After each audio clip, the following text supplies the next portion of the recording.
una clara narración de la existencia de Dios vinculada con la humanidad. En nuestro último encuentro, hice una afirmación muy seria, que el reverendo Sun Myung Moon es el Mesías que la humanidad esperaba. Sé que es una declaración contundente, y por eso no se puede explicar en un solo vídeo. Hoy vamos a comenzar juntos este viaje. Voy a presentar las primeras pruebas irrefutables que ayudan a definir la identidad del Mesías de la segunda venida. Quédese conmigo hasta el final. Para empezar, analicemos un hecho innegable. Independientemente de sus creencias, es indiscutible que el reverendo Moon fue una de las figuras religiosas más destacadas y comentadas del siglo XX. Junto con el Papa, fue uno de los nombres que más apareció en los titulares de los periódicos de todo el mundo. El movimiento de unificación, la entidad que él creó, se extendió por más de 180 naciones. Pero esa expansión tuvo un precio. Se convirtió, quizás, en el líder religioso más perseguido de la historia moderna. ¿La principal acusación? Lavado de cerebro. Miles de jóvenes abandonaban a sus familias, sus universidades y sus trabajos para unirse a su movimiento. ¿Por qué ocurría esto? ¿Qué había de tan poderoso en su mensaje? Para comprender al hombre, necesitamos conocer su historia. La vida del reverendo Sun Myung Moon fue un camino lleno de grandes adversidades. Su principal enseñanza versaba sobre cómo crear una relación de amor verdadero, primero con Dios, a quien él enseñaba que era nuestro Padre Celestial, y después entre nosotros. Nació en 1920, en la actual Corea del Norte. Su vida cambió para siempre en la adolescencia. En 1935, a los 15 años, afirma haber recibido su llamada directamente de Jesucristo, en una visión, para completar la misión que había sido interrumpida 2000 años antes. A partir de ese momento, su vida se convirtió en una sucesión de acontecimientos extraordinarios. Su biografía es una prueba de su determinación. En lugar de leer una lista de fechas, veamos los patrones de su vida. Primero, la persecución. No solo fue perseguido en Estados Unidos, fue arrestado por primera vez en 1943 por resistirse a la ocupación japonesa. Volvió a ser arrestado en 1946 y 1948 por los comunistas en Corea del Norte, acabando en un campo de trabajos forzados. En 1955 fue arrestado en Corea del Sur y luego absuelto. Y décadas más tarde, en 1984, fue arrestado en Estados Unidos. Su vida estuvo marcada por arrestos en diferentes regímenes por una sola razón: su misión. En mayo de 1946 yo tenía 26 años. Me fui a Corea del Norte. Mientras la gente huía hacia el sur para escapar del Partido Comunista, recibí la revelación de Dios y me fui al norte. Empecé a dar testimonio y pronto la gente se unió a mí y la iglesia creció.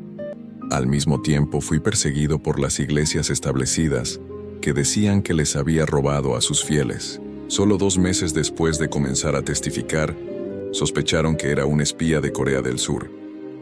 Pero yo no era culpable. A partir de ese día, comenzó una vida de tortura en la cárcel, que duró 3 meses. Me obligaron a confesar y me golpearon sin límites. Nunca cedí a la tortura a pesar de que me arrancaban la carne y sangraba. Nunca recé pidiendo la ayuda de Dios. Al contrario, recé para consolar a Dios diciendo: no te preocupes por mí.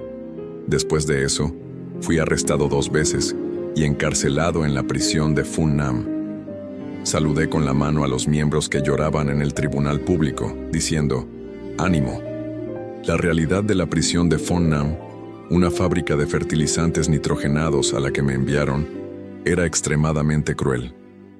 Todas las comidas del día consistían en 2 tazas pequeñas de arroz y 1 taza de sopa. Todos los días, empaquetaba una gran cantidad de sulfato de amonio en sacos y los transportaba. Mi ropa estaba derretida y gastada, y mi piel estaba descamada. Casi la mitad de los prisioneros murieron en 1 año. Tomé una decisión en ese ambiente en el que la gente comía el arroz de la boca de personas muertas. Decidí dar la mitad de mi ración de arroz a mis compañeros de prisión. Me alegré mucho cuando, después de dar la mitad de mi ración de arroz durante 3 semanas, pude comer una ración completa. La vida en la prisión de Funnam duró 2 años y 5 meses. Recibí un premio al trabajador ejemplar durante ese periodo. Cuando me di cuenta, había bautizado a 12 discípulos. La canción Song of Restoration, canción de la restauración, que escribí en la cárcel, todavía se canta hoy en día en los cultos de la iglesia. En 1950 estalló la Guerra de Corea. Las fuerzas de la ONU bombardearon Funnam y fui liberado de la cárcel. A los 30 años mi corazón estaba lleno de una nueva determinación. Incluso cuando me torturaban en la cárcel, primero pensaba en las circunstancias en las que el propio Dios habría tenido que seguir ese camino, antes de pensar en el hecho de que Él me había ordenado que lo siguiera. Fui arrestado por el Partido Comunista. A partir de ese día, comenzó la tortura en la cárcel que duró 3 meses. Me obligaron a confesar y me golpearon sin límites. 1954. Fundó la Asociación del Espíritu Santo para la Unificación del Cristianismo Mundial, conocida como la Iglesia de la Unificación o Movimiento de la Unificación. El 11 de abril de 1960, el reverendo Moon se casó con Hak Ja Han, nacida el 6 de enero de 1943. En esa ocasión declararon: nuestra misión como pareja es cumplir la misión que hemos recibido de Dios. Dios desea extender el reino de los cielos a este mundo, por lo que a partir de ahora debemos recorrer el difícil camino para convertirnos en verdaderos padres que abrirán las puertas del reino de los cielos. Por lo tanto, no se casaron simplemente por un propósito individual, sino porque la humanidad necesita a alguien en la posición de verdaderos padres para poder construir el reino de los cielos. Las bendiciones de los matrimonios no son simplemente un encuentro entre un hombre y una mujer, sino una ceremonia preciosa que continúa la obra de la creación de Dios. El matrimonio es el camino para generar vida, que busca el amor verdadero entre un hombre y una mujer unidos como un solo ser. En el matrimonio surge la familia en la que se forma la sociedad, y así se construye el mundo de paz que Dios deseaba.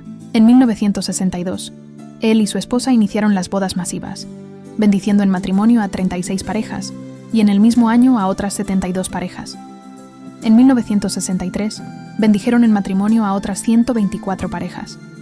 En 1965, el reverendo Moon inició una gira mundial por 40 países, comenzando por Japón, Estados Unidos, América Latina, incluyendo Brasil y toda Europa. En esa ocasión, se reunió con el expresidente estadounidense Dwight D. Eisenhower y le explicó el papel de Estados Unidos en la consecución de la paz mundial. En 1966, se publicó la Exposición del Principio Divino, en coreano. En 1968, creó la Federación Internacional para la Victoria sobre el Comunismo, BOC, y ese mismo año celebró la boda de 430 parejas. En 1970, celebró la boda de 777 parejas, la primera boda masiva internacional entre jóvenes de 10 naciones diferentes. En 1972, ya residiendo en los Estados Unidos, fundó la Universidad Sun Moon, Seminario Teológico de la Unificación. Organizó la primera conferencia internacional sobre la unidad de las ciencias. En 1973, fundó la Academia Mundial de Profesores por la Paz, PWPA. Encontró a varias autoridades mundiales transmitiendo una visión no solo religiosa, sino también política de la Unión, una visión social de cómo debería conducirse el mundo para poder construir el reino de los cielos, tanto en sentido interno como externo. El reverendo Moon también se reunió con el expresidente de los Estados Unidos, Nixon, quien le agradeció por revivir el espíritu cristiano entre los jóvenes estadounidenses y lo invitó a su oficina en la Casa Blanca, reconociéndolo como un profeta de la época actual. En 1974, el reverendo Moon aceleró su predicación a nivel mundial, celebrando un evento para más de 25,000 personas en Nueva York, en el que habló de varios puntos del contenido del principio divino, sobre el mensaje que Dios le pidió que transmitiera al mundo. En 1975 celebró un evento titulado Festival del Día de la Esperanza en Japón, que reunió a 30,000 personas. En Corea reunió a 1 millón de personas, lo que supuso un récord en aquella época, convirtiéndose en un evangelista reconocido mundialmente. En Nueva York, en el Yankee Stadium, se celebró otra gran convención en junio de 1976, donde se reunieron 50,000 personas. El reverendo Moon causó un gran impacto en la sociedad estadounidense en esa época. La revista Newsweek publicó en 1976 un reportaje sobre el movimiento de unificación liderado por el reverendo Moon. Apareció en la portada de la revista y, el 18 de septiembre de 1976, celebró otro evento en el monumento a Washington, donde reunió a más de 300,000 personas. El reverendo Moon fue nombrado Persona del Año por la revista Newsweek, además de aparecer en varios reportajes sobre él, y en Estados Unidos también fue reconocido como la persona más influyente de ese año en la nación americana. Con ello podemos ver que comenzó a trabajar a nivel mundial viajando por varios países. Predijo la victoria del presidente Reagan en las elecciones presidenciales de 1980, cuando ninguna empresa estadounidense de sondeos daba posibilidades de victoria al candidato Reagan, pero el reverendo Moon recibió la revelación de Dios de que el próximo presidente estadounidense sería Ronald Reagan. La mañana de las elecciones, el periódico dirigido por el reverendo Moon, The Washington Times, anunció una victoria aplastante del candidato Reagan, quien se mostró muy satisfecho con la predicción y sostuvo el periódico en la rueda de prensa previa a la votación. Según las encuestas, nunca ganaría, nunca. Según el reverendo Moon, Estados Unidos corría un gran riesgo si una persona conservadora, familiar y creyente en Dios no era el presidente de Estados Unidos, ya que el comunismo dominaba a 1/3 de la humanidad, lo que suponía un gran peligro para el mundo. Por lo tanto, en aquella época, solo ese candidato tenía una visión que podía detener el avance del comunismo mundial, por lo que el reverendo Moon comenzó a apoyarlo. Pero a pesar de ser considerado uno de los mayores opositores al comunismo, en abril de 1990, él y su esposa fueron invitados por el propio presidente y líder de la Unión Soviética, Mikhail Gorbachev, a la 11ª Conferencia de Medios de Comunicación Mundial, en el Palacio del Kremlin, en Moscú. Este encuentro marcó el inicio de una nueva relación entre Corea del Sur y la Unión Soviética. Cabe destacar aquí que el reverendo Moon lideró uno de los mayores movimientos anticomunistas. En 1991, el reverendo Moon realizó su primera visita a Corea del Norte desde 1950, cuando Corea del Norte y Corea del Sur se dividieron. Por invitación del gobierno norcoreano, el 6 de diciembre de 1991, el reverendo Moon mantuvo una reunión histórica con el presidente Kim de Corea del Norte. Hablaron de temas como la libertad religiosa, la cooperación económica y la unificación de las dos Coreas. El régimen de Kim fue el mismo que encerró al reverendo Moon en un campo de concentración, asesinó a varios de sus familiares y persiguió al movimiento de unificación. El reverendo Moon se reunió con el presidente Kim con un corazón compasivo. En cuanto a las bodas multitudinarias, tras las 777 parejas de 1970, él y su esposa bendijeron a 1.800 parejas de 20 países en 1975, a 6.000 parejas de 85 países en 1982, a 6.500 parejas en 1988 y 1989, a 1.275 parejas, y en 1992 ofició una boda histórica para 30.000 parejas en el Estadio Olímpico de Seúl, Corea.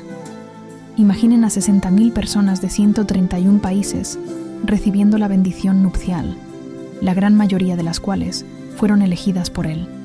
Luego hubo otras bodas multitudinarias, pero ya no en un lugar específico. Las bodas siguieron celebrándose vía satélite. La siguiente fue para 360.000 y 400.000, esta vez por etapas.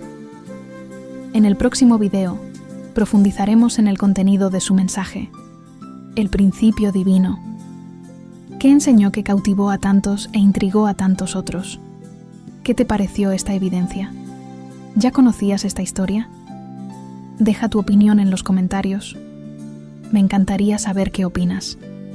Si quieres seguir esta investigación conmigo, dale a me gusta y suscríbete al canal para no perderte el próximo episodio. Gracias por ver el vídeo y nos vemos en la próxima.